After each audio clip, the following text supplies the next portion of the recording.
अपना देश है प्राचीन इसकी सभ्यता। प्राचीन अपना देश है प्राचीन इसकी सभ्यता। इतिहास भी प्राचीन अपना प्राचीन हमारी भव्यता। प्राचीन हमारी भव्यता। हम देश हित जीते रहें। हम देश हित जीते रहें और देश हित मरते रहें।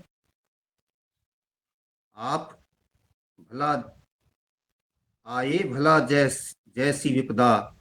आए भला जैसी विपद। कर्म भले करते रहें। कर्म भले करते रहें। ये प्रसंग भी है और जाग उठो सीना तानो, जो भी हमने करके दिखाया पाकिस्तान के संदर्भ में, उसका परिणाम क्या आया, उसके दृष्टिगत भी इसका उल्लेख करना यहाँ आवश्यक था। आज के विषय पर आते हैं। बहुत सुंदर विषय, गांधी नेहरू, देश का विभाजन और भारत की वर्तमान परिस्थितियां। क्यों जोड़ा जाए इससे? देश की वर्तमान परिस्थितियों से देश विभाजन को क्यों जोड़ा जाए? क्यों गांधी और नेहरू को याद किया जाए? इस पर हमें चिंतन करने की आवश्यकता है। देश का जो इतिहास होता है वो कल की घटनाओं का व्याख्यान मात्र नहीं है, जिसको हम बार बार कहते हैं, और उसी को आज इस संदर्भ में भी स्मरण रखने की आवश्यकता है। एक दस्तावेज है जो हमें प्रेरणा देता है। कल जो हमारे विमर्श बने थे, कल जो हमारी चर्चाएं हमारे देश का संस्कार बनने के लिए उतावली हो रही थी, उनका कल पर ही प्रभाव नहीं पड़ा, उनका आज पर भी प्रभाव पड़ा है। यदि गांधी नेहरू ना होते, बड़े प्रमाण के साथ कह रहा हूं आपसे, तो देश का विभाजन नहीं हुआ होता। ये प्रमाण भी है और ये साथ ही साथ कष्ट भी है, वेदना भी है। किसी भी भाई के लिए व्यक्तिगत रूप से कोई टिप्पणी नहीं कर रहा हूं, अनावश्यक व्यक्तिगत न ले कोई, लेकिन एक सच्चाई है इतिहास की। और आपको क्या पढ़ा दिया गया, इसलिए कल से आज को जोड़ना आवश्यक है। आपको पढ़ाया क्या गया? पढ़ाया गया कि सावरकर का उग्र हिंदूवाद, हिंदुत्व इस देश के विभाजन का कारण बना। और जिन मूर्खों के लिए सावरकर जी अपना कार्य कर रहे थे, या उन जैसे अन्य दूसरे क्रांतिकारी बलिदानी लोग अपना कार्य कर रहे थे, वो आज हमारे लिए ही, हमारे से मतलब है कि जो हिंदू कहते हैं अपने आप को, उनके लिए उपेक्षा का पात्र बन गए। जब झूठ को इस प्रकार से महिमा मंडित कर दिया जाता है, जब झूठ को इस तरीके से स्थापित कर दिया जाता है, तो उसके ये परिणाम निकलते हैं कि जो आपके नायक थे, जो इतिहास नायक थे, वही भुला दिए जाते हैं। तो कल्पना कीजिए छावा संभाजी के बारे में। अभी मुझसे डायमंड पॉकेट बुक्स के चेयरमैन नरेंद्र वर्मा जी एक दिन फोन आया, बात कर रहे थे। उन्होंने कहा कि इस पर एक पुस्तक तैयार करो, छावा संभाजी को स्थापित करना चाहिए, देखे वेदना है उनके भीतर। मैंने कहा अवश्य, वो पुस्तक तैयार हुई। 1689 के बारे में पढ़ रहा था, अपने इस इतिहास के महानायक के बारे में, तो उन्होंने संगमेश्वर में एक बैठक आहूत की थी। उस बैठक में निर्णय लिया था, जिसमें उस समय के अनेक विद्वानों को आमंत्रित किया गया था, अनेक राजा महाराजाओं को आमंत्रित किया गया था, उन क्रांतिकारी लोगों को आमंत्रित किया गया था जो उनके विचार से सहमत थे, या जो ये चाहते थे कि देश की वर्तमान परिस्थितियों के दृष्टिगत हमको क्या निर्णय लेना चाहिए। तो उस समय ये निर्णय लिया गया कि हम मुगल विहीन भारत बनाएंगे। मुगल विहीन भारत बनाने का वो 1689 का संकल्प इतिहास के कितने गहरे गड्ढे में दफन कर दिया गया। यानी देखिए उस योजनाकार को, उस समय उस बैठक में पहुंचने वाले उन लोगों को जिन्होंने बैठ करके संकल्प लिया होगा। ऐसे षड्यंत्रों के दृष्टिगत यदि आप अपने अपने बारे में भी सोचें, तो जो ये सब प्रयास आप कर रहे हैं, कल को यदि ये इतिहास के गहरे गड्ढे में दफन कर दिया जाए, कहीं कोई पूछने वाला ना हो, तो क्या होगा? जरा विचार कीजिए। चिंता का विषय, नए नए प्रश्नों के साथ, बड़े बड़े क्वेश्चन मार्क के साथ विचार करने का विषय है। तो ये हमारे साथ हुआ, अनेक प्रसंगों में हुआ। अब गांधी और नेहरू के बारे में आई। ये लोग 1936-37 में क्या कर रहे थे, 1929-30 में क्या कर रहे थे, और उन चीजों का हमारे देश की एकता और अखंडता पर क्या प्रभाव पड़ा, पाकिस्तान का विचार जिन्ना के दिमाग में कब आया। हम ये मान लेते हैं कि जिन्ना ने बचपन से ही शायद घूंटी में पिया था कि मैं देश का बंटवारा कराऊंगा। नहीं, बिल्कुल नहीं। हमारे देश के एक बड़े नेता लाल कृष्ण आडवाणी ने उनकी मजार पर जाकर के मत्था टेक दिया। और मैं कहता हूं कि जो कुछ विचार उत्तेजक हिंदू देश में होते हैं, हर समाज में होते हैं, कुछ लोग किसी भी संगठन में इस तरीके के आ जाया करते हैं, उन्होंने शोर मचा दिया, बड़ा गलत हो गया, बड़ा गलत हो गया, भारी पाप कर दिया। देश के तोड़ने वाले के मजार पर जाकर के मत्था टेक दिया, उसको कह दिया कि धर्मनिरपेक्ष थे। हमने घटनाओं का कहीं अनुशीलन नहीं किया, परीक्षण नहीं किया, उनकी समीक्षा नहीं की, और बस कहने के लिए हमने फटाफट सर्टिफिकेट दे दिया, क्योंकि सर्टिफिकेट तो हमारे पास मुफ्त में रखा रहता है, लीजिए आप देशद्रोही हो गए। यदि उनके बारे में हम विचार करें, तो वो 1936, 37, 38, 39 तक के जिन्ना के बारे में कहते हैं आगे चल करके। उस समय तक का जो जिन्ना है वो एक धर्मनिरपेक्ष व्यक्तित्व का स्वामी है, और उसने जाकर के पाकिस्तान को भी धर्मनिरपेक्ष बनाया। उसका विचार आगे नहीं चला, ये बात अलग थी। अब मैं उनका महिमा मंडन नहीं कर रहा हूं जिन्ना का, एक सत्य से परिचित मात्र करा रहा हूं। लेकिन वो देश के विभाजन के लिए क्यों तैयार हो गया?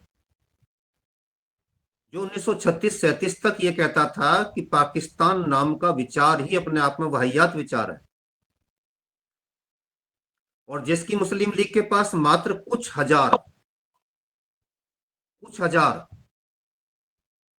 कार्यकर्ता थे, उसकी संख्या अचानक 1936-37 में 5 लाख बढ़ गई, हो एकदम हो गई। हजार की संख्या से लाखों की संख्या में लोग पहुंच गए,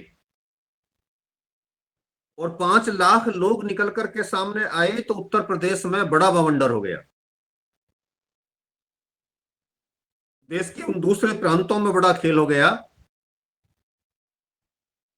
जो समय मुस्लिम आबादी को अच्छी खासी संख्या में रखते थे।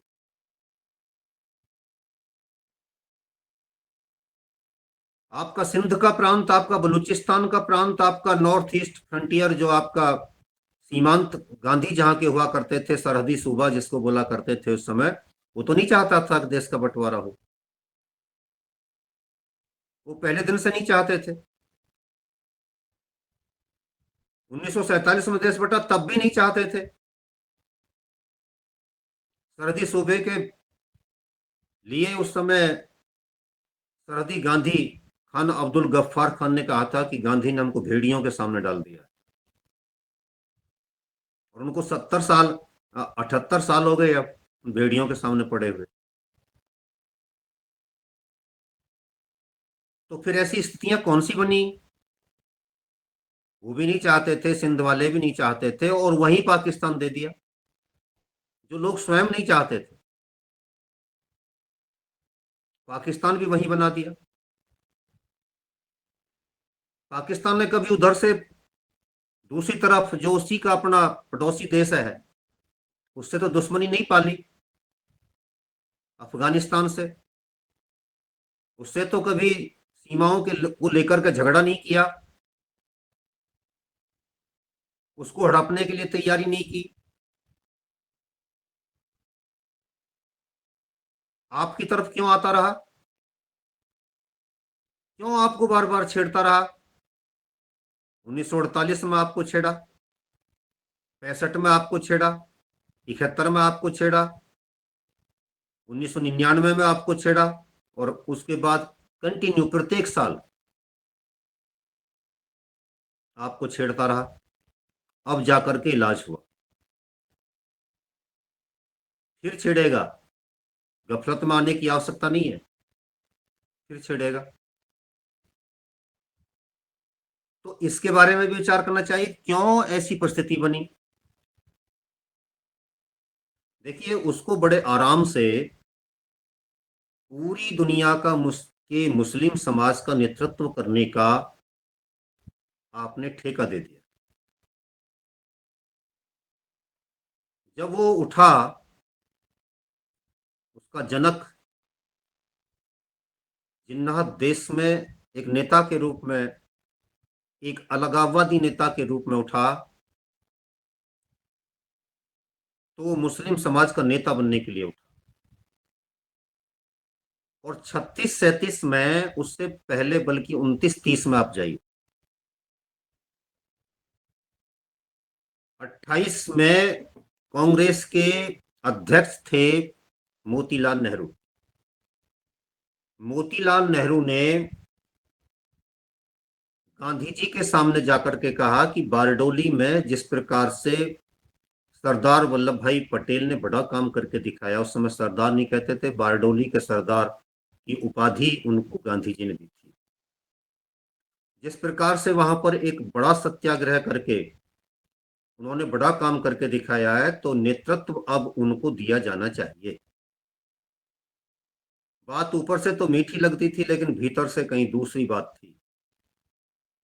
यदि वो नहीं बनते हैं तो फिर मैं ये भी कहना चाहूंगा कि फिर आप एक काम कर लो कि मेरे बेटे को बना दो कांग्रेस का अगला अध्यक्ष। और गांधी ने पहले वाली बात को छोड़ करके दूसरी वाली बात को पकड़ लिया, ठीक है नेहरू को बनाते हैं। नेहरू फाइल्स, नेहरू की 127 ऐतिहासिक गलतियां, इसके लेखक ने बड़े प्रमाण के साथ इन बातों का उल्लेख किया है। जो सज्जन चाहे वो नोट कर सकते हैं। इसमें उन्होंने उस समय की परिस्थितियों के बारे में आचार्य कृपलानी जी को कोट किया है, राजमोहन गांधी जो गांधी जी के बेटे हैं उनको कोट किया है, राजा जी को कोट किया है, जो गांधी जी के समधी हुआ करते थे, तमिलनाडु के पहले मुख्यमंत्री बने, बड़े नेता थे उस समय के, चक्रवर्ती राजगोपालाचार्य जी। और उस समय के दूसरे उन नेताओं को, उन लेखकों को उद्धृत किया है जिन्होंने यत्र तत्र इन विषयों को लेकर के उस समय लिखा। और इस पुस्तक के माध्यम से ये साबित किया गया कि उस समय देश के लिए एक नए नेता के रूप में यदि जिन्ना को उकसाया गया और उसको स्थापित किया गया, तो इसके पीछे नेहरू का दिमाग काम कर रहा था। तो नेहरू को देश का उस समय कांग्रेस के अध्यक्ष बनने वाले व्यक्ति को प्रधानमंत्री कहा जाता था। एक प्रकार से उनका राज्याभिषेक हुआ, और कांग्रेस का अध्यक्ष उस समय सरदार वल्लभ भाई पटेल को, जो सीनियर टीम में कहीं ज्यादा थे, उस समय वो 53-54 वर्ष के थे। 53-54 वर्ष के व्यक्ति को पीछे धकेल दिया गया, एक नए लड़के को कमान दे दी गई। और उन्होंने जब कार्य करना आरंभ किया, तो इससे कांग्रेस की एक नई संस्कृति सामने आनी आरंभ हुई।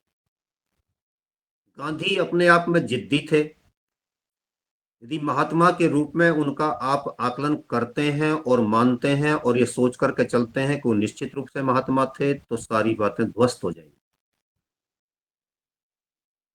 जो व्यक्ति 80 साल की अवस्था में नग्न लड़कियों को अपने पास लाता था, वो ब्रह्मचर्य के परीक्षण कर रहा था, और कितने घरों को उसने उस समय बिगाड़ा था, ये एक पुस्तक है गांधी जी और उनकी महिला मित्र। आपको देखने से पता चल जाएगा कि उस समय के बड़े नेता जयप्रकाश नारायण का भी घर उन्होंने बर्बाद कर दिया था। और भी इस तरीके के कितने ही उदाहरण हैं, लेकिन आज उधर नहीं जाएंगे, हम कभी फिर उस पर चर्चा करेंगे। आज केवल ये बताना चाहते हैं कि उस समय जब ये सब कुछ चल रहा था, तो हमारे देश के बड़े नेता, युवा नेता, जो आज भी हमारे आपके दिलों पर राज करते हैं, नेताजी सुभाष चंद्र बोस ने उस समय लिखा था कि गांधी जी ने जिस तरीके से देश का नेता नेहरू को घोषित किया है, ये अपने आप में पूर्णतया अमान्य है और ये पूर्णतया गलत किया गया है। ये उन्होंने उस समय लिखा था। गांधी नेहरू को चाहते थे, उनके नेहरू से राजनीतिक नहीं व्यक्तिगत संबंध थे। देखिए, व्यक्तिगत संबंध थे, और व्यक्तिगत संबंध जब कहीं राजनीति में आड़े आ जाते हैं या व्यक्ति उनको वरीयता देने लगता है, तो तब समझ लीजिए कि वह व्यक्ति उस समय भाई भतीजावाद के विचार से ग्रसित हो गया है। गांधी जी ने यही किया, और इस बात को कह कौन रहे हैं? आचार्य कृपलानी कह रहे हैं, जो कांग्रेस के ही बड़े नेता थे। नेताजी सुभाष चंद्र बोस भी उस समय कांग्रेस में ही थे, लेकिन कांग्रेस में रह करके वो इस बात का विरोध कर रहे थे। आपको इनको आगे नहीं बढ़ाना चाहिए। 1929-30 में कांग्रेस का अध्यक्ष बनना गांधी का उत्तराधिकारी बनने के समान था। ये बात भी हमको दृष्टिगत रखनी चाहिए। 1936-37 में, और फिर उसके बाद 1946 में,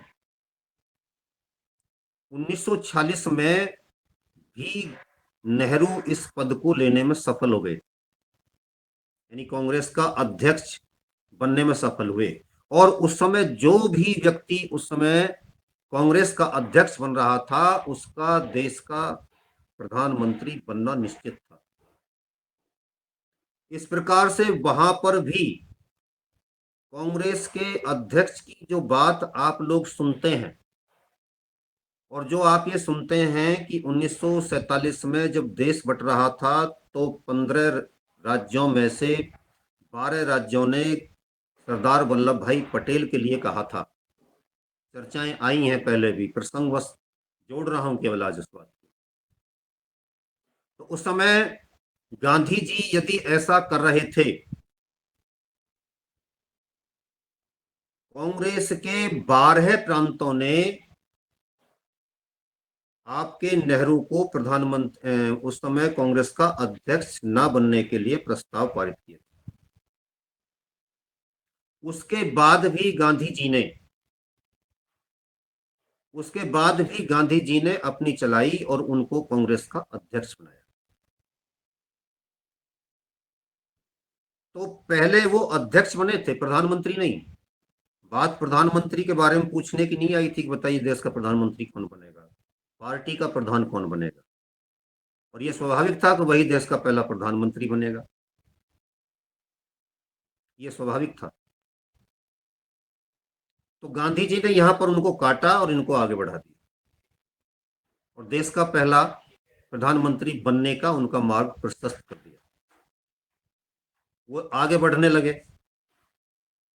लेकिन उस समय कौन कौन सी घटनाएं ऐसी हुई कि जिन्ना को उन्होंने अनावश्यक ही मुस्लिमों का नेता बना दिया, या कहिए कि उन्हें, उस व्यक्ति को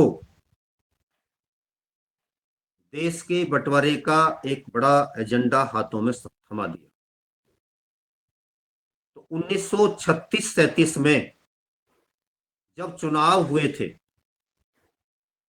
इस पुस्तक के माध्यम से आप जानेंगे, अनेक तथ्यों के आधार पर जानेंगे। गूगल सर्च करेंगे, प्रमाण को, उसकी ऑथेंटिसिटी क्या है, उसकी प्रामाणिकता क्या है, उसका सत्यापन करेंगे। इसलिए मैं कह रहा हूं आपसे, तो वहां 1936-37 में जो प्रांतों में शासन सरकार चुनाव हुए, उनमें से 8 में कांग्रेस की सरकार बनी, और कांग्रेस की सरकार को लेकर के किसी प्रकार का कोई वैमनस्य कहीं पर नहीं था। लेकिन उत्तर प्रदेश में कुछ ऐसी स्थिति बन गई थी कि मुस्लिम लीग का समर्थन लेना पड़ रहा था। इसके अलावा दूसरी तरफ दूसरे भी कई प्रांत थे, बंगाल में भी यही स्थिति थी, जहां पर कांग्रेस को मुस्लिम लीग का समर्थन लेना पड़ रहा था। कांग्रेस के नेता नेहरू ने आपके जिन्ना के सामने ये शर्त रखी कि आपका समर्थन तो हम लेंगे, लेकिन आपको अपना अस्तित्व कांग्रेस में मिलाना पड़ेगा।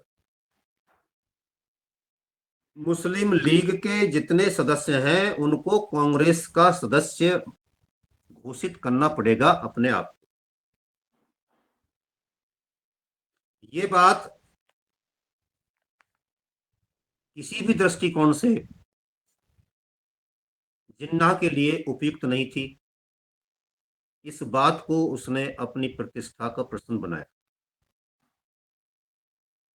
और इसको लेकर के उसने अपनी ओर से एक पत्र लिखा गांधी जी के लिए, और उनको अपनी व्यथा कथा सुनाई, ये मेरे साथ जो कुछ हो रहा है ये ठीक नहीं है।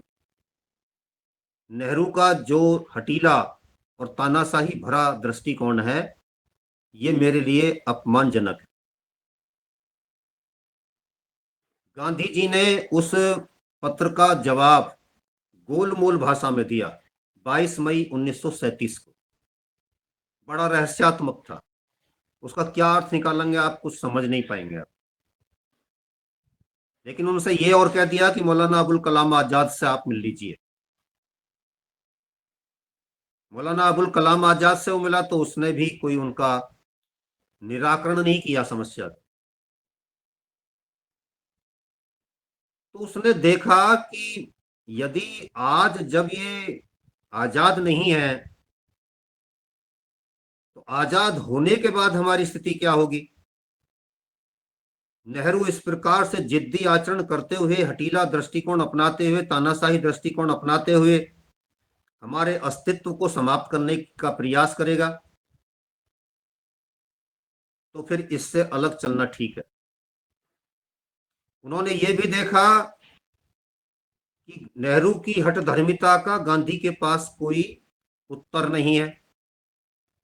इसलिए उस व्यक्ति ने यहां पर यह बड़ा काम किया, बड़ा निर्णय लिया कि अब अलग रास्ता अपनाना चाहिए और इनके साथ चलने से दूरी बनानी चाहिए।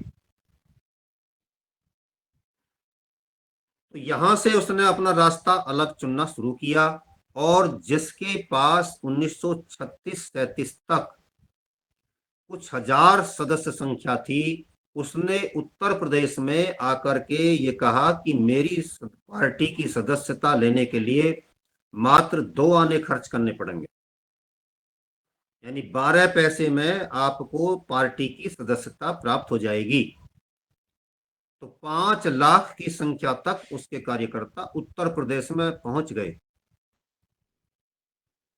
दूसरे प्रदेशों से भी कुल मिलाकर के संख्या जो बनी वो इतने तक पहुंच गई, तेजी से उसकी सदस्य संख्या में वृद्धि हुई। इससे उसको नई ऊर्जा प्राप्त हुई। अब जब देश में 1935 का गवर्नमेंट ऑफ इंडिया एक्ट आया था, उसके आधार पर ये चुनाव हुए थे, और इन चुनावों के बाद की ये स्थिति बनने लगी, तो कांग्रेस में और इन दोनों में दूरी बनी, और उस दूरी का परिणाम क्या हुआ? अंग्रेजों ने तुरंत इस दूरी का लाभ उठाने का प्रयास करना आरंभ किया। उस समय जब आपके यहाँ पर अंग्रेज इस मिशन को लेकर के आए थे, गवर्नमेंट ऑफ इंडिया एक्ट, और उसके पश्चात जो उनकी ओर से एक दूसरा मिशन इस देश के लिए भेजा गया था, उस मिशन में भी पाकिस्तान की मांग को नकार दिया गया था, और नकारने पर उस समय मुस्लिम लीग ने भी अपनी सहमति दी थी। हम कोई पाकिस्तान नहीं मांगेंगे, कोई अलग देश नहीं मांगेंगे। लेकिन उसके बाद भी जब उनके साथ अपमानजनक व्यवहार नेहरू की ओर से जारी रहा, तो मौलाना अबुल कलाम आजाद ने अपनी जीवनी में लिखा है, आत्मकथा में लिखा है कि उस समय मैंने ही सबसे अधिक सक्रियता नेहरू को पार्टी का नेता बनाने में निभाई थी, लेकिन ये मुझसे ब्लंडर मिस्टेक हुई, भयानक गलती हुई, जो मुझे बाद में एहसास हुआ। उस समय उस व्यक्ति को देश का प्रधानमंत्री बनाने के लिए मेरे द्वारा की गई पहल कितनी घातक रही देश के लिए। यदि उस व्यक्ति को देश का प्रधानमंत्री न बनाकर सरदार पटेल को बनाया जाता तो कहीं ज्यादा अच्छा होता। और मुझे दुख है कि इस बात का मैंने ही विरोध किया था। मैं आज तक अपने आप को माफ नहीं कर पाया हूं कि मैंने सरदार पटेल के साथ अपने निजी संबंधों की तलखी के कारण उस व्यक्ति को इतना महत्वपूर्ण दायित्व निभाने से पीछे कर दिया, जबकि यदि वह देश का प्रधानमंत्री बनता और उसके बाद, क्योंकि वो जल्दी चले गए थे, अंबेडकर को यह जिम्मेदारी दी जाती, एक नेता और उन्होंने बोले हैं, दो व्यक्ति उनके बाद यदि देश के प्रधानमंत्री बनते तो देश की का इतिहास कुछ दूसरा होता। लेकिन ये मेरी गलती रही, इस बात को उन्होंने स्वीकार किया। मुझे उनके नाम का प्रस्ताव नहीं रखना चाहिए था। और 1936-37 MC छागला, मोहम्मद करीम छागला, आप जानते हैं, बहुत अच्छे व्यक्ति रहे। मौलाना आजाद ने यह भी कहा कि नेहरू ने ऐसी गलती पहली बार नहीं की थी, वह बार बार इस प्रकार की गलती कर रहा था, पहले भी इस प्रकार की गलतियां करता रहा था, जिसकी परिणति ये हुई कि जिन्ना को नया देश मांगने की इच्छा जागृत हुई। 1939 में जब देश को अंग्रेजों ने सेकेंड वर्ल्ड वार में सम्मिलित करने की घोषणा कर दी, तो इस पर नेहरू जी ने पार्टी की बैठक 22-23 अक्टूबर 1939 में आहूत की, वर्धा में। और उस वर्धा की बैठक में बैठ कर के ये निर्णय लिया गया कि हम सभी पार्टी के लोग सर्वसम्मति से निर्णय लेते हैं कि जिन जिन प्रांतों में हमारी सरकारें काम कर रही हैं वो सारे इस्तीफा दे देंगे। देखिए, लगता है कि देश के लिए बड़ा बलिदान कर दिया, कुर्बानी कर दी, लेकिन समीक्षक के दृष्टिकोण से देखोगे तो ये इतिहास की पुस्तक के माध्यम से जानकारी मिलती है, ये बड़ी गलती थी। और इस बड़ी गलती के लिए पटेल और मौलाना अबुल कलाम आजाद जैसे लोग कह रहे थे कि ऐसा मत कीजिए, अन्यथा विधानमंडलों में मुस्लिम लीग और ब्रिटिशर्स को आपके खिलाफ कार्य करने का भरपूर मौका मिल जाएगा। यदि आप वहीं बैठ कर के कार्य करेंगे, उनकी छाती पर मूंग दलेंगे, तो इसका परिणाम दूसरा होगा। लेकिन ये बात भी नहीं मानी गई। तब ब्रिटिशर्स ने 1939 के बाद के जिन्ना को उकसाना आरंभ किया। जो ब्रिटिश सरकार अपनी एक योजना के अंतर्गत पाकिस्तान की मांग को रिजेक्ट कर चुकी थी और उस पर मुस्लिम लीग की भी सहमति ले चुकी थी, उसको इस छोटी सी गलती ने बने बनाए खेल को बिगाड़ दिया और उसने कहा कि अब तुम उठना शुरू कीजिए और देश के तोड़ने में, नया देश मांगने में हम तुम्हारा साथ देंगे। यदि ये सेकेंड वर्ल्ड वॉर में हमारे साथ नहीं खड़े हो रहे हैं कांग्रेस वाले लोग, खासतौर से नेहरू की कांग्रेस, तो हमें ऐसे नेहरू की ऐसी कांग्रेस की आवश्यकता नहीं है। तुम अपना एजेंडा आगे बढ़ाइए, हम तुम्हारे साथ, जिन्ना तुम संघर्ष करो, हम तुम्हारे साथ। यहां से खेल बदल गया। अब जिन्ना ने काम करना आरंभ किया। सारे विधानमंडल उनको सुरक्षित मिल गए। अपना एजेंडा चलाने के लिए, अपना कार्य करने के लिए खुले मंच उनको मिल गए। तो यहां से एक नया जिन्ना का नया अवतार हमें देखने को मिला, जो देश विरोधी था, जो देश को तोड़ने की बातें करता था। जो व्यक्ति नमाज तक पढ़नी नहीं जानता था वो कट्टर मुसलमान नहीं था। जो ये भी नहीं जानता था कि मोहम्मद साहब कौन है और रसूल कौन है, दोनों में अंतर क्या है, वो दोनों को अलग अलग आदमी मानता था। रसूल अलग है और मोहम्मद साहब अलग है। इसका मतलब था कि उसने इस्लाम की गहरी स्टडी उस समय नहीं की थी, लेकिन यहां से उसने स्टडी करनी आरंभ की और एक नए अवतार के रूप में जिन्ना आया, केवल गांधी नेहरू की जिद के कारण। गांधी के पास कोई उत्तर नहीं था और नेहरू बार बार गलतियां करते जा रहे थे। कई ऐसे स्टेटमेंट उन्होंने दिए जो इस पुस्तक में दिए गए हैं, जो उनके प्रधानमंत्री रहते हुए बड़े नेताओं को उलझन में डाल रहे थे। सरदार पटेल ने मौलाना अबुल कलाम आजाद से कहा कि ये क्या उटपटांग अपने द्वारा स्थापित मान्यताओं के आधार पर, धारणाओं के आधार पर नेहरू स्टेटमेंट देते हैं, इनको रोकिए। मौलाना अबुल कलाम आजाद ने भी सहमति व्यक्त की। एक बार नहीं, अनेक बार इस तरीके की स्टेटमेंट इनकी ओर से आ चुकी हैं, जिनको देश के हित में नहीं कहा जा सकता, लेकिन मानता नहीं है। ये स्टेटमेंट्स भी इस पुस्तक में आपको पढ़ने को मिलेंगी। एमसी छागला ने कहा कि यूपी में लीग की गई उपेक्षा को पाकिस्तान के निर्माण की महत्वपूर्ण घटना माना जाना चाहिए। ये मोहम्मद करीम छागला जी महाराष्ट्र के चीफ जस्टिस रहे, आपको जानकारी होगी। और महाराष्ट्र के इस चीफ जस्टिस ने बड़े शानदार ढंग से इस पर लिखा और ये निष्कर्ष निकाला कि उत्तर प्रदेश में जो कुछ उस समय मुस्लिम लीग के साथ नेहरू की कांग्रेस कर रही थी, उसके कारण देश का बंटवारा हुआ। इन तथ्यों को बड़ी सावधानी से देश के इतिहास से निकाला गया और एक नया इतिहास रचा गया, नई कहानी रची गई और बताया गया कि देश को बंटवाने का काम तो सावरकर ने किया था।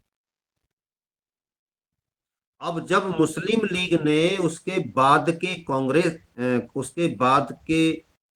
उसके देश ने यानी पाकिस्तान ने ये देखा कि ये तो बड़े आराम से मिल गया देश हमको,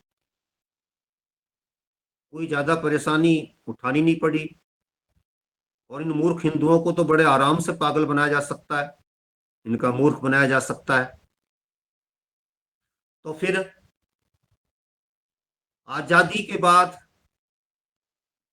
या तो सारे हिंदुस्तान को हड़पने की कोशिश करेंगे तो मिल जाएगा आराम से, कुछ नहीं करने वाले, क्योंकि ये तो हमारी गलतियों को भी अपने लोगों के ऊपर डाल देते हैं। मांग हम कर रहे थे, बेवकूफियां कांग्रेस कर रही थी, अंग्रेज हमारे साथ थे, सारी की सारी कहानी ही अलग कर दी गई, दूसरा नैरेटिव सेट कर दिया गया। तो इनको तो अब भी मूर्ख बना सकते हैं हम। अब आई बात 55 करोड़ रुपया की। जब देश आजाद हुआ तो देश के पास जितना धन था उसमें से 55 करोड़ पाकिस्तान को देना था। 55 करोड़ रुपया देने से पहले पाकिस्तान ने कश्मीर में आतंकवाद शुरू कर दिया, उसे हड़पने की कोशिशें करनी आरंभ कर दी। सरदार पटेल ने कहा गांधी जी से, गांधी जी हम इनको 55 करोड़ रुपया नहीं देंगे, क्योंकि यदि हम इनको 55 करोड़ रुपया देते हैं तो ये अपने देश के आर्थिक ढांचे को मजबूत करने की बजाय या अपने लोगों को रोटी देने की बजाय ये हमारे लिए ही हथियार खरीदेंगे और कश्मीर में उत्पात मचाएंगे। गांधी जी ने कहा नहीं, मानवतावादी दृष्टिकोण अपनाइए, वो चाहे जो करें, हमें 55 करोड़ देना चाहिए। सरदार वल्लभ भाई पटेल नेहरू को भी अपने समर्थन में लेकर के ये प्रस्ताव देश की उस समय की सरकार के माध्यम से प्रस्ताव पारित करा चुके थे। 55 करोड़ रुपया इसको नहीं दिया जाएगा क्योंकि ये हथियारों पे खर्च करेगा। और देखिए वही घटनाक्रम आज तक चला आ रहा है। अभी अभी आपने आईएमएफ के सामने जाकर के, अंतर्राष्ट्रीय मुद्रा कोष के सामने जाकर के ये आवाज लगाई कि इसको पैसा मत दीजिए, अन्यथा ये हथियारों पे खर्च करेगा, इसे अपने देश के लोगों की रोटी की भूख की चिंता नहीं है। तो इस देश की छठी में ये पूजा, क्या पैसा लो और हथियार खरीदो और पड़ोसियों को अस्थिर करो, इस्लाम के नेता के नाम पर आगे बढ़ो, इस्लाम के नेता बनो, राजनीतिक नेतृत्व सारे इस्लामिक जगत को दीजिए। ये पाकिस्तान ने अपना एजेंडा बनाया और इसी पर उसने काम करना आरंभ किया। तो गांधी जी ने 55 करोड़ की जिद की और इसको लेकर के जिद ही नहीं की, अनशन पर बैठ गए। अनशन के उस कृत्य को कई लोगों ने उस समय बहुत गलत तरीके से लिया। जो सीधे सीधे हमारे लोगों को मार रहा है, जो सीधे सीधे हमारी कश्मीर को हड़प रहा है, हमारी बहन बेटियों के सील भंग किए जा रहे हैं, उसके साथ ऐसी मानवता, तो फिर दानवता क्या होगी? उस पर लोगों ने अपनी ओर से अपनी अपने ढंग से व्याख्याएं की और उनके अपने अपने तरीके से अर्थ निकाले। तो कांग्रेस की सरकारों ने इस्तीफा दिया और गांधी जी ने उसमें सहयोग किया। ये उस समय अच्छा नहीं लगा था। 22 दिसंबर 1939 को सितंबर की 3 तारीख से सेकेंड वर्ल्ड वॉर शुरू हुआ था और 22 दिसंबर 1939 को उस समय जिन्ना एक विशेष दिवस मना रहा था और उस विशेष दिवस का नाम उसने रखा था मुक्ति दिवस, कांग्रेस से मुक्ति दिवस। अभी वो देश से मुक्ति दिवस की बात नहीं कर रहा था, कांग्रेस से मुक्ति दिवस। ये 22 दिसंबर 1939 की घटना है। उस समय जो हमारे देश के बड़े विचारक हुआ करते थे और जो हमारे देश के आईसीएस अधिकारी हुआ करते थे, जिन्हें आजकल हम आईएएस कहते हैं, उनकी लॉबी में एक अक्सर चर्चा चला करती थी, यदि सरदार वल्लभ भाई पटेल की मृतदेह को भी कुर्सी पर बैठा दिया जाए, सरदार वल्लभ भाई पटेल की मृतदेह को, डेड बॉडी को भी कुर्सी पर बैठा दिया जाए तो भी सरकार चला देगी। ये बहुत बड़ी बात थी। सरदार वल्लभ भाई पटेल पर ब्यूरोक्रेसी कितना विश्वास करती थी, देश की नौकरशाही को कितना विश्वास था, ये उस समय की इस चर्चा से मालूम पड़ता है। और इस बात को उस समय के विद्वानों ने अपने अपने तरीके से लिखा।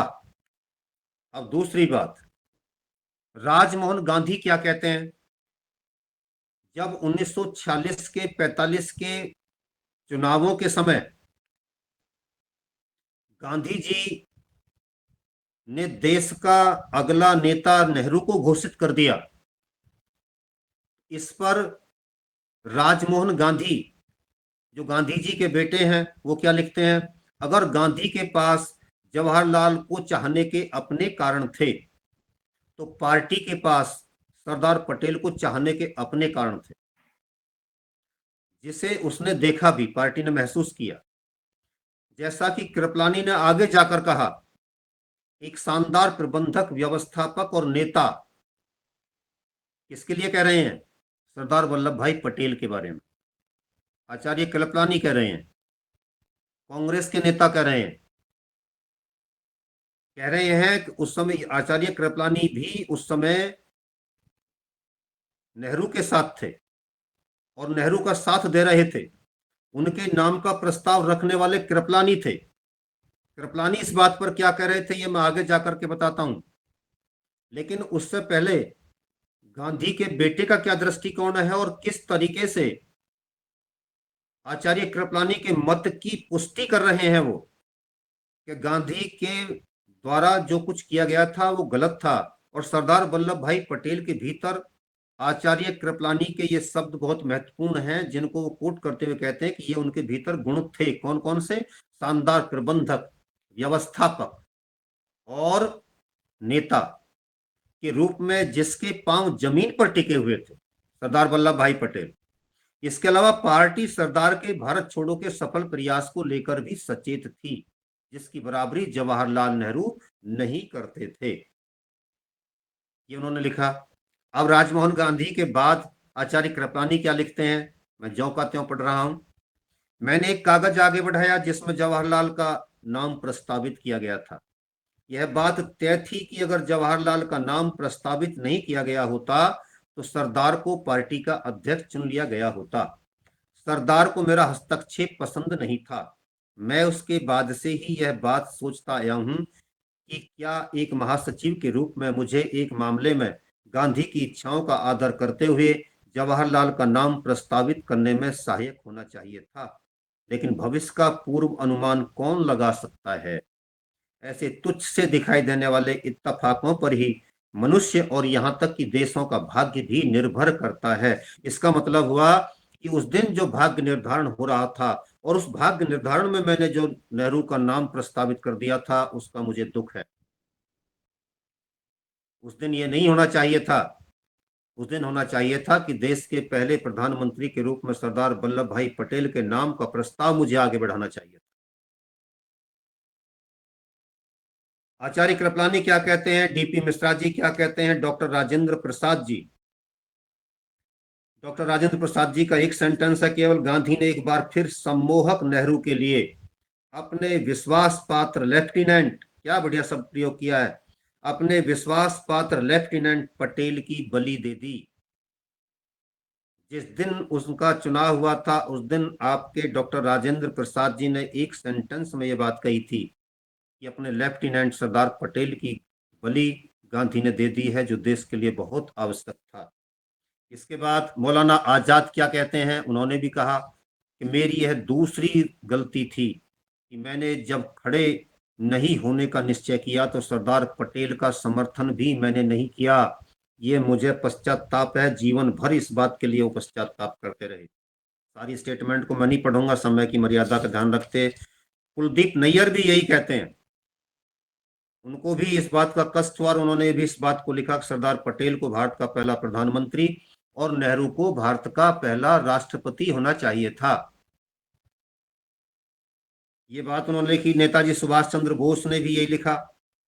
राजा जी जो कि गांधी के समधी थे, उन्होंने भी इस बात पर कष्ट अनुभव किया। ये सारी चीजें जो थीं, जयप्रकाश नारायण ने भी लिखा, मीनू मसानी ने भी लिखा, स्टेनली वोलपोर्ट ने भी लिखा। ये सब कुछ जो था, ये सब बता रहा था कि गांधी ने जो कुछ किया था उस समय, वो बहुत बढ़िया नहीं था, अच्छा नहीं था, राष्ट्रहित में नहीं था। इसके बाद अब एक बात समझिए, जो कांग्रेस के वर्तमान चरित्र को स्पष्ट करता है। आज आप देखते हैं कि कांग्रेस का जो राष्ट्रीय अध्यक्ष हैं खड़गे जी, उनको किसने चुना?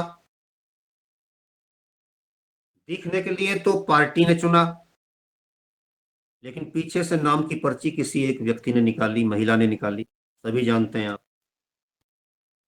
वहां से डोर हिल गई तो वो देश के बड़े राजनीतिक दल के नेता बन गए। यदि डोर वहां से नहीं हिलती तो क्या होता? खड़गे जी कभी इस पद पर नहीं आते। इसका मतलब पार्टी का में लोकतंत्र नहीं है, तानाशाही है, पीछे से किसी एक व्यक्ति की चलती है।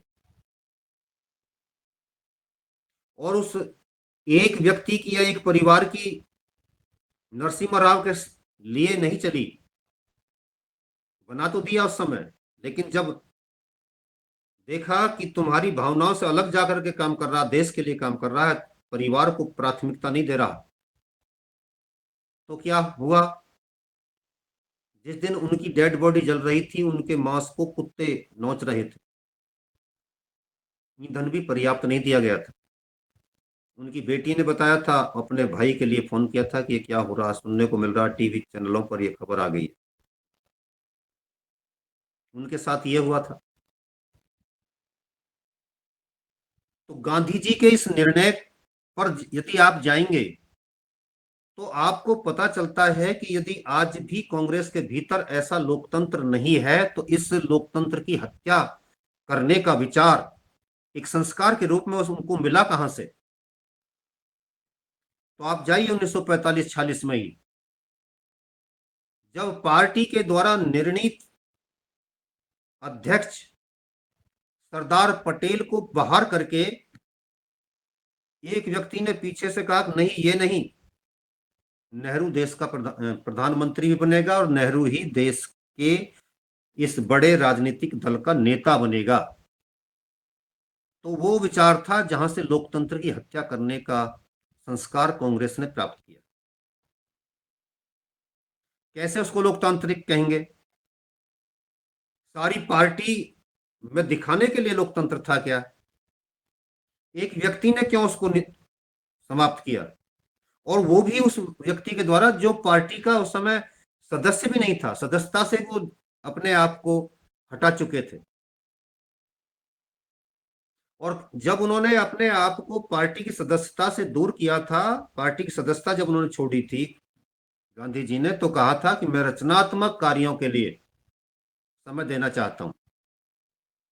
इतिहासकार सवाल उठाता है कि देश को आजाद करने से बड़ा रचनात्मक कार्य क्या था भाई? वो रचनात्मक कार्य कौन से थे जो पीछे से बैठ करके डोर हिलाने के लिए प्रेरित कर रहे थे कि मैं इसको हटा दूंगा, इसको ये कर दूंगा, इसको ये नेस्त नाबूद कर दूंगा? तानाशाही चलाने के लिए रचनात्मक कार्य हो रहे थे क्या? लेकिन यही हुआ। और इस पर जो कई सारे सवाल इस पुस्तक के माध्यम से लेखक ने उठाए हैं, वो देखिए, आप भी निश्चित रूप से उससे सहमत होंगे। ये कहते हैं कि जो कुछ गांधी ने किया था वो गैर कानूनी था। कानून ये नहीं कहता था, कांग्रेस का जो संविधान है वो ये नहीं कहता था कि आप चुने हुए व्यक्ति को पीछे कर देंगे। निरर्थक भी था। इन्होंने बहुत सारे बिंदु लिए, मैं बस केवल नाम मात्र बोल रहा हूं। अतर्क संगत था, अतार्किक था, अनुचित था, गलत था, मनमाना था, हास्यास्पद था, राष्ट्रीय हित के खिलाफ था, तानाशाही भरा था, अलोकतांत्रिक था, अनैतिक था, सत्यनिष्ठा का अभाव था उसमें, बेशर्मी का प्रतीक था, धब्बा और गलती, विनाशकारी था। ये इन शब्दों में इनको इन्होंने व्याख्यायित किया है। तो ये सारी की सारी चीजें हमको बता रही हैं कि जो जब देश आजाद हो रहा था और उससे पहले की जो कांग्रेस गलतियों पर गलतियां करती चली जा रही थी और मरे हुए विचार को, पाकिस्तान नाम के देश के मरे हुए विचार को वह पुनर्जीवित कर रही थी, और अपनी सत्ता लिप्सा के कारण नेहरू आपके उस समय के मुस्लिमों के नेता जिन्ना को आगे बढ़ने का मौका दे रहे थे। ये सारी गलतियां देश के विभाजन का कारण बनी। ये पुस्तक पठनीय है आप लोगों के लिए, अवश्य पढ़ें। ये ऐसे दस्तावेज हैं जो आगे जाकर के मिलेंगे नहीं। इनको हम यदि आज हृदयंगम करेंगे, जानेंगे, तो इन चीजों को अपनी पीढ़ी को बताने में सक्षम होंगे किस तरीके से देश के इतिहास का सत्यानाश किया गया। और इससे हमारे लिए एक नई सिरदर्दी उन्होंने खड़ी कि देश की सीमा पर एक नया देश बना करके उस देश ने इससे ऊर्जा प्राप्त की कि ये हिंदू जो हैं इतने पागल हैं, मूर्ख हैं कि इनको आराम से ब्लैकमेल किया जा सकता है। उसने वहां से ये सीखा और उसका परिणाम ये हुआ कि उस देश ने एक बार नहीं कई बार आपको चांटा मारने का प्रयास किया। अब आते हैं वर्तमान परिस्थिति पर। वर्तमान में इस बात को लेकर के चर्चा चल रही है कि हमारे देश के सामने इस समय जो एक बड़े हौसले के साथ हमारे देश की सेना ने शत्रु की पिटाई की है, उसमें मोदी का नाम कहीं नहीं आना चाहिए। क्या बेवकूफी की बात है। सेना का तो नाम आना चाहिए, सरकार का नाम नहीं आना चाहिए। और जब 1965 में और 1971 में जाते हैं तो कहते हैं सरकार की बात करो, सेना की बात मत करो। उस समय की नेता इंदिरा गांधी थी, इंदिरा गांधी ने यह काम करके दिखाया था, इसलिए सारा श्रेय, सारा क्रेडिट इंदिरा गांधी को दीजिए। और अब सरकार का कोई योगदान नहीं, केवल सेना की बात कीजिए। ये दोहरे मानदंड हैं, दोगली सोच है। ऐसा कभी नहीं होना चाहिए। जो नेता होता है, नेता का मार्गदर्शन ही उसे श्रेय दिलाता है। यदि देश हार रहा है तो भी नेता जिम्मेदार है, नेता की नीतियां जिम्मेदार है। और यदि देश शौर्य का परिचय देते हुए आगे बढ़ रहा है तो भी नेता की नीतियों को उसका श्रेय जाना चाहिए। निश्चित रूप से उस समय इंदिरा गांधी ने जो किया था वो प्रशंसनीय था। तो आज आपके देश के प्रधानमंत्री, यशस्वी प्रधानमंत्री, जिनको अमेरिका का राष्ट्रपति भी कह रहा है कि भारत के लिए परम सौभाग्य का विषय है कि उन्हें एक स्मार्ट मोदी मिला हुआ है। कल ही उनकी स्टेटमेंट है। दुनिया के बड़े देश आपकी तरफ देखते हैं, दुनिया की बड़ी समस्याओं के समाधान के लिए आपकी तरफ देखते हैं। आज का भारत वो भारत है जो अमेरिका के प्रतिबंधों की परवाह नहीं करता और जो उसे करना होता है वो करता है। दुनिया के देशों ने, बड़े दादाओं ने भरसक प्रयास किया कि आज का भारत आगे निकलने के लिए अपने आप हथियार ना बनाए, लेकिन नरेंद्र मोदी के भारत ने कहा कि अपने आप हथियार बनाएंगे, सक्षम होंगे और जरूरत पड़ेगी तो हथियार बेचेंगे भी। हथियार बेचने का ठेका आप लोगों के पास नहीं है, हथियार बेचने का ठेका हमारे पास भी है। और आज भारत ने अपने द्वारा निर्मित हथियारों के बल पर अपने देश के सम्मान को बचाने का काम किया है।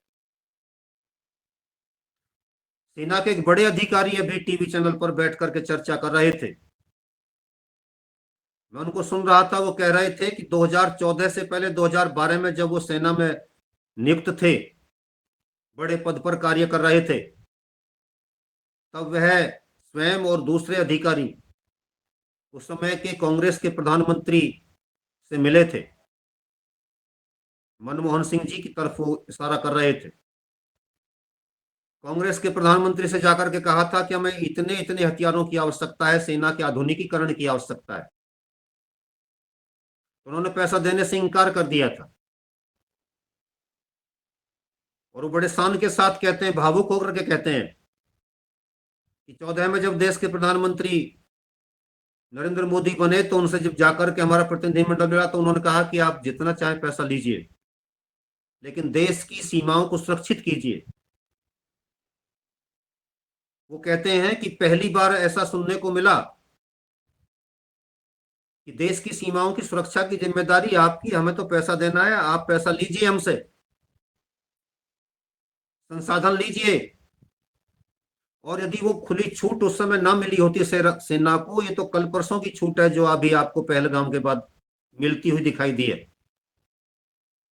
यदि 2014 में ये आपकी तैयारी ना हो रही होती तो आज आप पाकिस्तान को इस तरीके का सबक नहीं दे पाते। आज वहां रेडिएशन का खतरा पैदा हो गया है। सारा पाकिस्तान चीख रहा है। आपने जो जाकर के मार लगाई है, उसके सैनिक तैयारी के जो अड्डे थे उनको खत्म करना और आतंकवाद की फैक्ट्रियों को खत्म करना, उसके कलेजे पर जाकर के बम पड़े थे। और ये आज का भारतीय हिम्मत कर सकता है जो नरेंद्र मोदी के नेतृत्व में ओजस्वी भारत, तेजस्वी भारत दुनिया में बड़ी शान के साथ सीना तान करके खड़ा है। अब कुछ लोगों को इस बात पर चिंता हो रही है, चर्चा कर रहे हैं, इन्होंने सीज फायर करके देश के सम्मान के साथ कहीं ना कहीं अपमानजनक स्थिति पैदा की है। समझिए,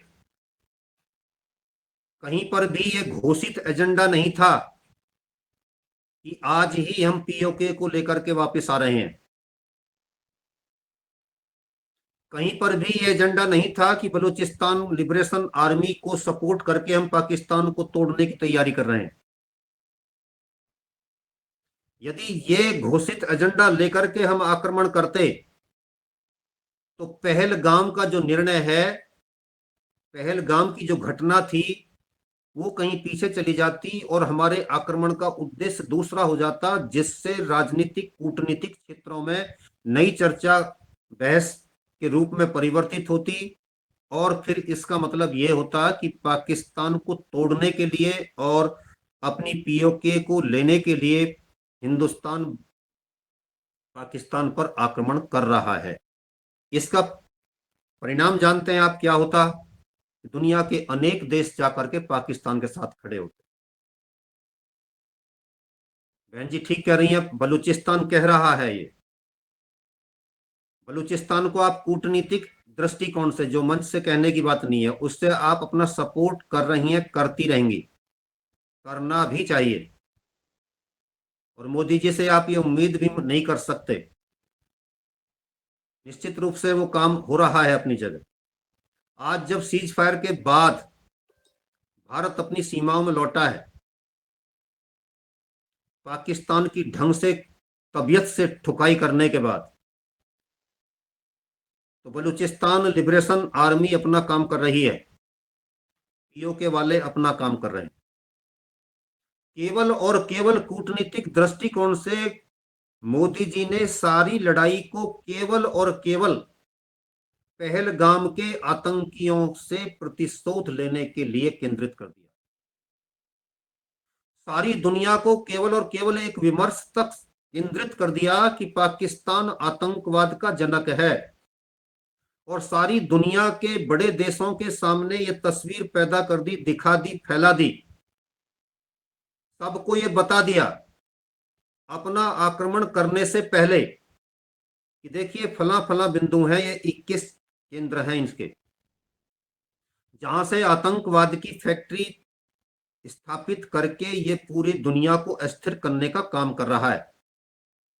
कूटनीतिक दृष्टिकोण से 56 देशों को, जो इस्लाम को मानने वाले देश हैं, उनको दूर करना, और जो आपके लिए दोनों एक साथ हो जाते हैं, इस्लाम और ईसाइयत, उन दोनों को भी इस बात पर दूर करना कि आप निश्चिंत रहें, केवल और केवल हम जो आतंक की फैक्ट्री है उनको समाप्त करेंगे, क्योंकि इनसे कल को खतरा आपके लिए भी है। ये कितना बड़ा दिमाग लगाया होगा, और बिना उन देशों की यात्रा किए 1971 को जो लोग जानते हैं, हम तो बहुत छोटे थे उस समय, लेकिन कुछ हमसे ज्येष्ठ श्रेष्ठ यहाँ पर बैठे हैं, आयु वृद्ध बैठे हैं, उनको ये मालूम होगा कि उस समय इंदिरा गांधी ने विदेशों की यात्रा करके पहले उन देशों के राजनीतिज्ञों को, शासनाध्यक्षों को, राष्ट्रपतियों को, प्रधानमंत्रियों को जा जा करके समझाया था कि पाकिस्तान किस प्रकार से गलत हरकतें हिंदुस्तान के साथ कर रहा है। आज आपके प्रधानमंत्री को जाने की आवश्यकता नहीं पड़ी है, उन्होंने घर बैठे समझा दिया है कि 21 बिंदु है, इनको नेस्तनाबूद करूंगा। अगर आप सहमत हों और आप ये चाहते हैं कि विश्व शांति स्थापित रहनी चाहिए, और आप ये चाहते हैं कि आतंकवाद मुक्त विश्व हो, तो आतंकिस्तान को समाप्त करने में मेरा सहयोग दीजिए। और सबने सहयोग किया। इस समय आपके देश को घेरने के लिए जो शक्तियां काम कर रही हैं, वो सारी की सारी चाहती हैं कि भारतवर्ष की उन्नति रुके, बाधित हो, और ये सारा का सारा देश इस समय आतंकवाद में फंस करके या किसी पड़ोसी से युद्ध में फंस करके उसमें उलझ करके रह जाए। मोदी जी के बारे में एक बात निश्चित रूप से मान लीजिए, ये युद्धोन्मादी नहीं है, युद्ध प्रेमी है। दोनों में अंतर है।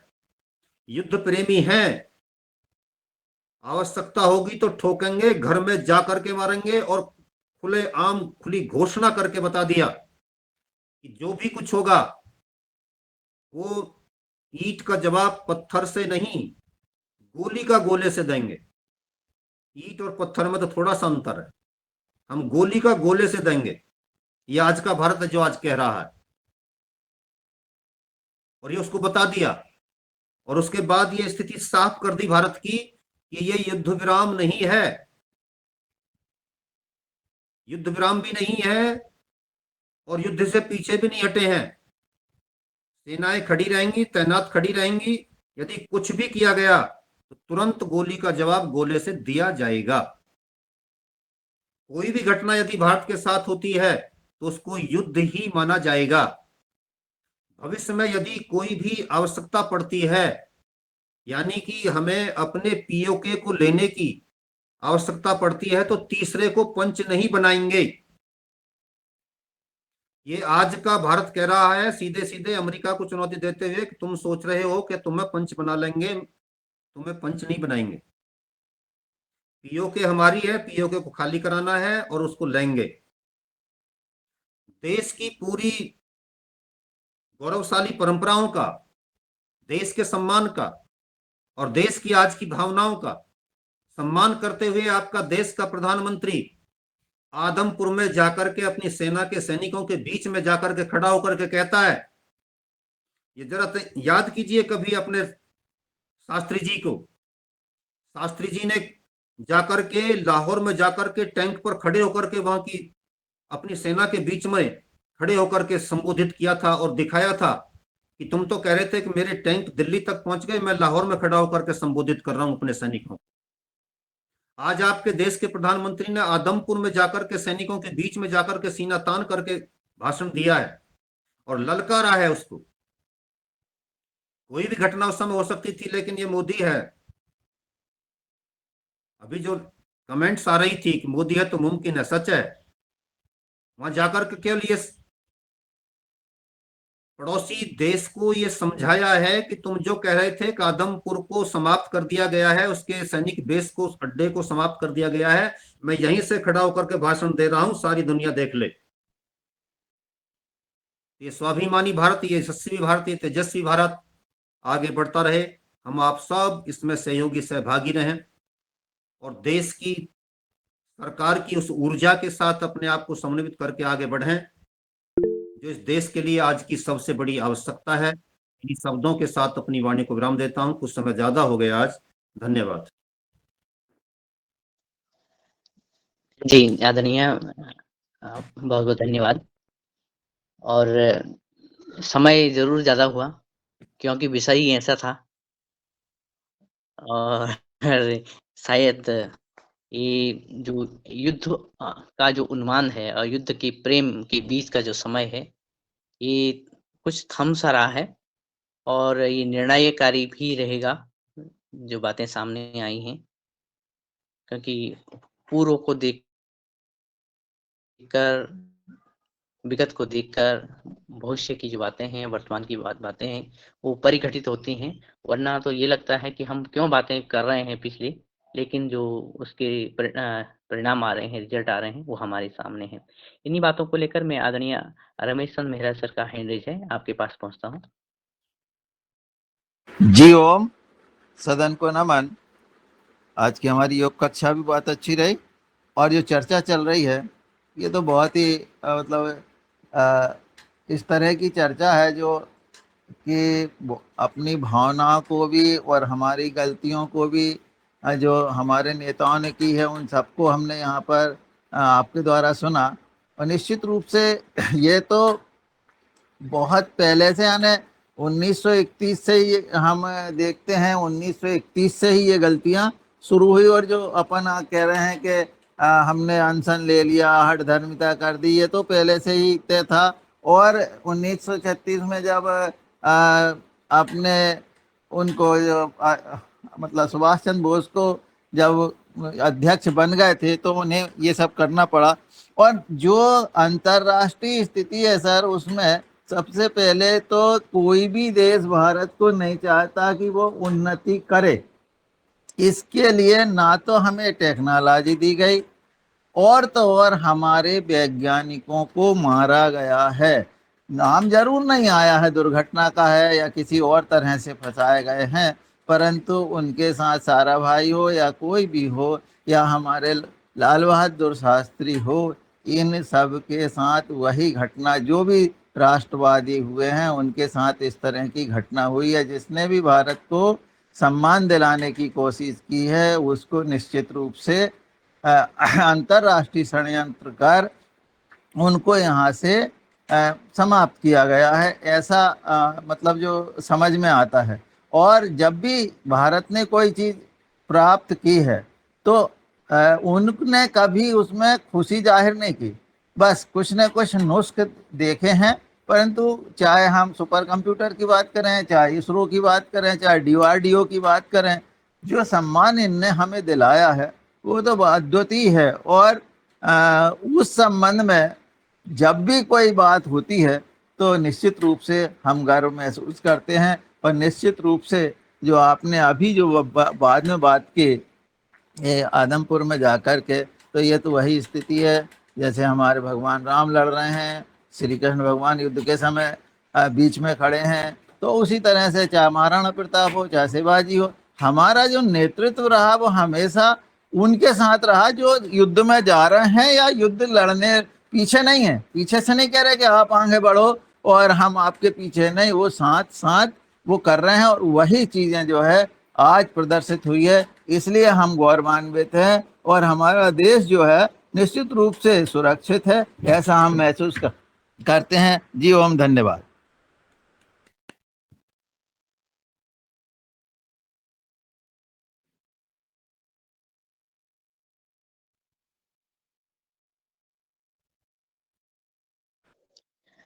जी आदरणीय, बहुत बहुत धन्यवाद।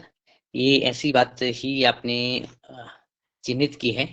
मैं गांव में था तो गांव में पहाड़ी क्षेत्र में बाग लगा हुआ था, और बाग लगा हुआ था तो वहां पे कोई मजाक जंगल से रास्ता था गांव की तरफ, बोले कि तुम चले जाओ मैं आ रहा हूँ। तो अभी स्थिति यही है, सभी लोग कह रहे हैं कि जाओ जाओ, और जो अगर जाएगा तो फिर जब मुकाम पर पहुंचेंगे तो फिर कहेंगे आओ, जाना नहीं है। तो ये अधोगति के लिए वो लोग भी आतंकवादी हैं जो इस तरह की बातें कर रहे हैं, और हमने उनसे तो निजात पाना है किसी भी तरह से। और जब समय भी अपने संकेत दे रहा है आज के लिए, तो मैं आदरणीय पवन कुमार सर से निवेदन करता हूँ कि आज की वार्ता पर आप टिप्पणी के लिए आएँ। आदरणीय पवन कुमार सर। नमस्कार ओम। आज के मुख्य वक्ता ने जो पुराने संदर्भ में की जो बातें कही हैं और वर्तमान समय को लेते हुए मुझे लगता है कि एक संदर्भ पर हमें आने वाले दिनों पर और चर्चा करनी चाहिए।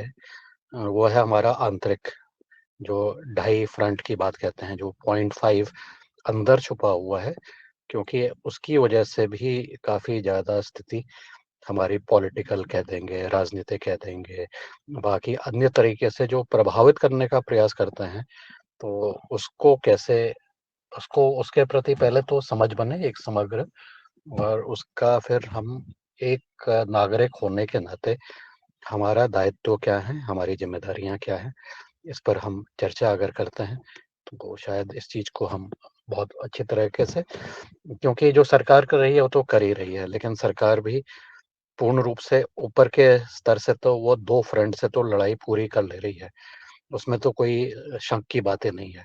आज की वर्तमान परिस्थिति में जिस प्रकार से तैयारी हुई है, लेकिन जो आंतरिक समस्याएँ हैं, उसको लड़ने के लिए आम नागरिक को भी जब तक के वो नहीं आएँगे, वो खाली नारे लगा कर के या सोशल मीडिया में डाल कर के पूर्ण रूप से काम नहीं हो सकता है। उसके लिए हमें भी कुछ तैयारी अपनी करनी पड़ेगी। इतना ही मेरा निवेदन है कि आने वाले सत्रों पर इस विषय को कैसे, एक तो पहले समझ बने, दूसरी इसके ऊपर कार्य जो हम करें, वो क्या करें, कैसे करें, किसके साथ करें, उसके लिए संगठन किसके साथ जुड़ें, अपना आप संगठन कैसे बनाएँ, और उसके लिए जो अनेकों कार्य करने पड़ेंगे, केवल एक ही कार्य नहीं करना है कि हम किसी संगठन में मिल गए तो कार्य हो गया, उसके लिए अनेकों कार्य करने की ज़रूरत है। तो उस विषय पर भी आने वाले दिनों पर अगर हम चर्चा करते हैं, तो शायद और स्पष्टता से हम आगे काम कर सकते हैं। जी, आज का नमस्कार, धन्यवाद। आदरणीय पवन सर, सादर प्रणाम आपके लिए। आपने अच्छा संकेत दिया है, और जो भीतर की हमारी समस्याएं हैं और किस तरीके से लोग देश के साथ रह करके भी देश के साथ नहीं रहे हैं या नहीं रह रहे हैं, वो सोच क्यों है और उसके पीछे कौन से षड्यंत्र काम कर रहे हैं, और ये लोग देश को ले जाना किधर चाहते हैं, इनकी गतिविधियां क्या हैं और उन पर किस तरीके से हम प्रतिबंध लगा सकते हैं, किस तरीके से हम अपना संगठन खड़ा करके इनका भंडाफोड़ कर सकते हैं या अपने विचार को आगे स्थापित कर सकते हैं। आपका ये मार्गदर्शन निश्चित रूप से अगली कड़ियों के लिए एक महत्वपूर्ण बिंदु दे रहा है, विचार के लिए हमको मसाला दे रहा है, और हम इस पर विचार करेंगे, रखेंगे अपने। आपका मैं हृदय से नमन करता हूँ, वंदन करता हूँ, और इन सारी चीज़ों पर विचार करते हुए हम आगे बढ़ेंगे, ऐसा आपको विश्वास भी दिलाता हूँ। धन्यवाद। जी, आदरणीय निश्चित ही जो ये संवाद हुआ है और जो संवाद हो रहा है, वो इस बात की आवश्यकता को दर्शाता है कि हम किसी की बहकावे में ना आएँ, ना तो देश को, ना देश की जनता को सत्य, तथ्य, कथ्य से इतर रखें और ट्रैक से हटाएँ, वरना फिर हमें इतिहास की वो बातें फिर से याद करानी पड़ेंगी, याद करनी पड़ेंगी और समझनी पड़ेंगी, जो हम अ, आज तक नहीं समझ पाए थे और अब कर रहे हैं। और वास्तव में देश को एक व्यक्ति और व्यक्ति से बनने वाले संगठन की आवश्यकता हमेशा से रही है, और जब-जब ये संगठन कमज़ोर हो जाता है, तो अन्य की मन की बात हो जाती है और विस्फोट आंतरिक विस्फोट करने की ललक उनकी बढ़ जाती है और वो करते हैं जो हो रहा है।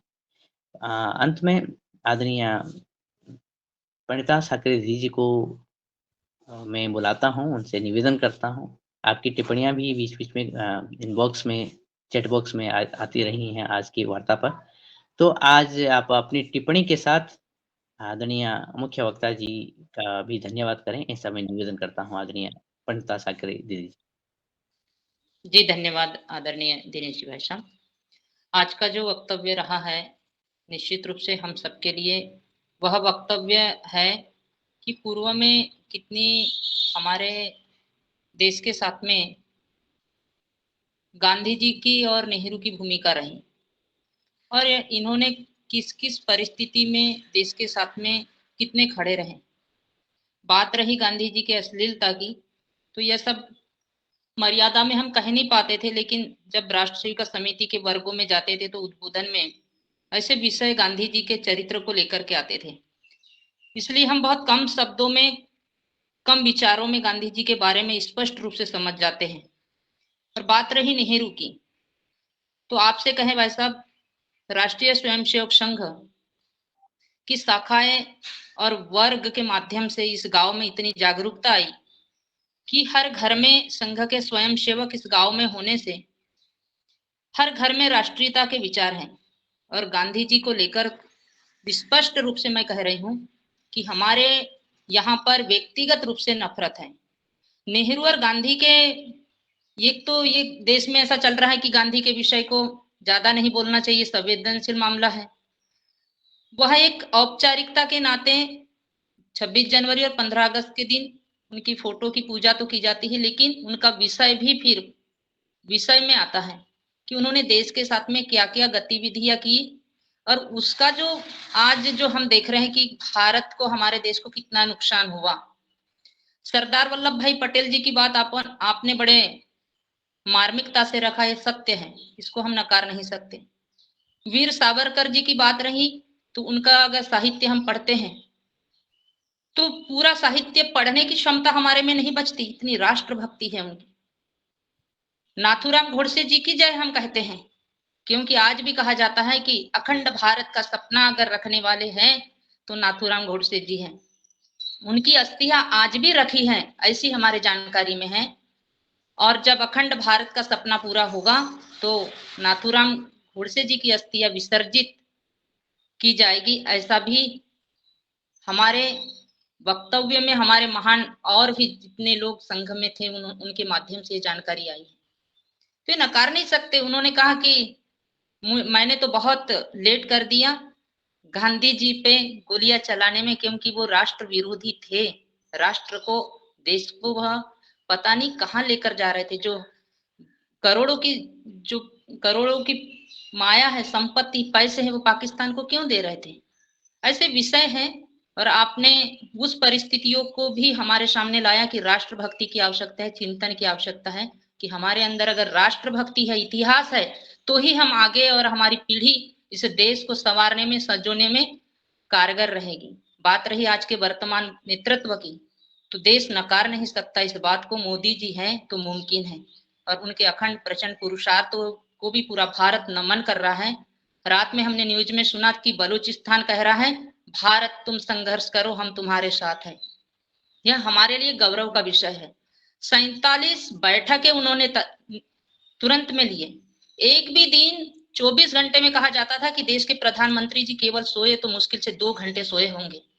उन्होंने स्टेप बाय स्टेप ऐसी रचना रची, आंतरिक ऐसी बैठकें हुई कि किन किन बिंदु पे कैसे कैसे हमें पाकिस्तान के साथ में लड़ाई में उतरना है। स्टेप बदलते गए वो, 1 2 3 स्टेप। फर्स्ट स्टेप में क्या करना, लेकिन उन्होंने तुरंत कहा कि 2 घंटे में दूसरी स्टेप पे वो आए कि पाकिस्तान क्या कर सकता है।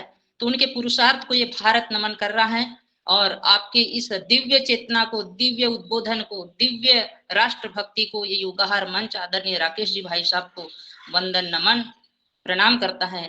और आगे भी आपका ऐसा मार्गदर्शन इस मंच को मिलता रहे, इस देश को मिलता रहे, चेतना जगती रहे। आज भी बहुत सारे षड्यंत्र आंतरिक रूप से, आदरणीय भाई साहब पवन जी ने कहा है, यह निश्चित रूप से हमारे लिए चिंतन का विषय है। आदिवासी समाज हमारे से दूर हो रहा है, वह गांधी जी को सर्वश्रेष्ठ मान रहा है। तो बहुत सारी ऐसी परिस्थितियां हैं, हमें सजग रहने की आवश्यकता है, समझने की आवश्यकता है कि भविष्य में यह देश सुरक्षित रखने की जिम्मेदारी हम सबकी रहेगी और उसे हम कैसे निभाएं, बहुत गंभीर विषय है। इस पर भी हम सबको मिलकर के काम करना है। और आज की योग शिक्षिका हमारी आदरणीय रंजना दीदी, बहुत श्रेष्ठतम योग कराया। आपके लिए भी यह योगाहार मंच नमन वंदन करता है और सभी योगाहारी परिवार को नमन